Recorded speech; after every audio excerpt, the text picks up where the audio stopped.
Tatanggapin na lang natin ang 2,000 pesos na nakuha natin. Nangako sila ng 50,000 pesos. Tapos 2,000 pesos lang ang binigay nila? Parang scam. Hello? Ito ba ang moka-moka? Anong nangyayari?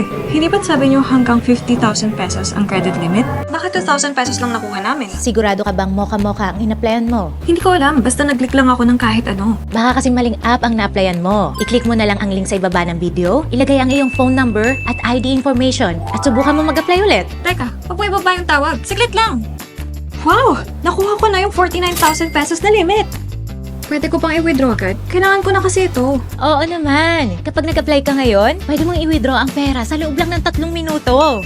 Paano naman ako mabayarin? Huwag ka mag-alala. Pwede ka magbayad ng balance mo paunti-unti hanggang 360 days sa Moka. Wala kang babayaran kung hindi mo ginamit ang credit limit. Ayos yan. Salamat. Kung ikaw nanonood ngayon at kailangan mo agad ng pera, i-click lang ang link agad sa ibaba para mag-apply ng iyong credit limit.